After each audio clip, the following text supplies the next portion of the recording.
214. I am going to stop this video and restart it immediately so that I can review the very first part, see if anything is captured on video of him swinging that golf club at me as I turn the corner.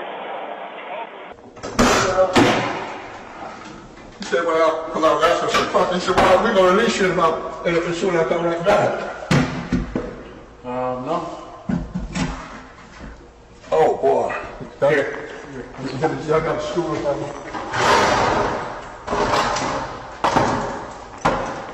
Watch your head. It's actually better if you sit on this side, because when we get down to jail, the van leans real hard. And while you're back here, you're being audio and video recorded, okay? Do what now? You're being audio and video recorded while you're back here? Oh, no, did you say, tell us that, what did you say? No. When we get down to the jail, the van leans that way, so this way you won't fall forward. Oh, okay.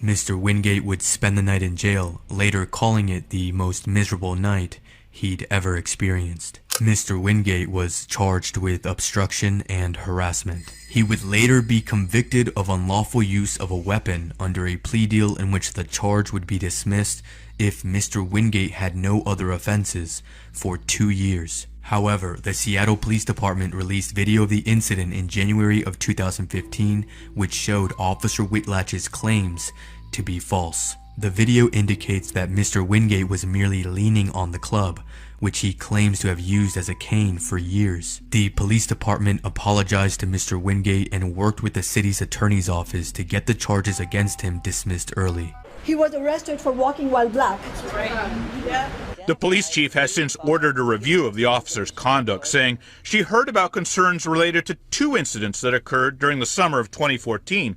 The chief asked for an assessment of the officer's performance and any supervisory measures that were taken. We are deeply concerned that a 70-year-old veteran who just simply walks down the street with a golf club being used as a cane can be profiled and mistreated and thrown in jail in such a heinous way. Officer Whitlatch was reassigned to desk duty and given counseling, and the department deemed the case resolved. But later that year, then Seattle Police Chief Kathleen O'Toole was made aware of troubling racial comments that Officer Whitlatch made on her Facebook page in the aftermath of the riots in Ferguson, Missouri. She said she was tired of black people's paranoia and wrote of chronic black racism that far exceeds any white racism in this country. In response, the Seattle Office of Professional Accountability launched a probe against Officer Whitlatch, eventually finding that she had violated department policy in her arrest of Mr. Wingate.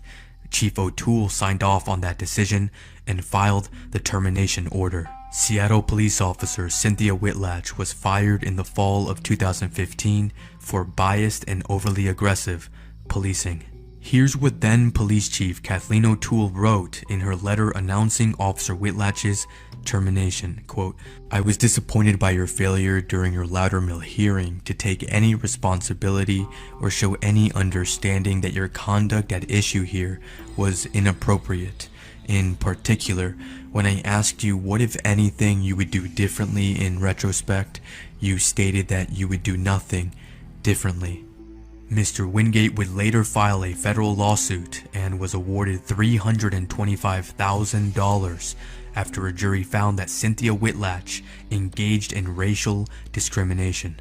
In total, the actions of Cynthia Whitlatch cost taxpayers $1.3 million. That includes Mr. Wingate's settlement and legal fees.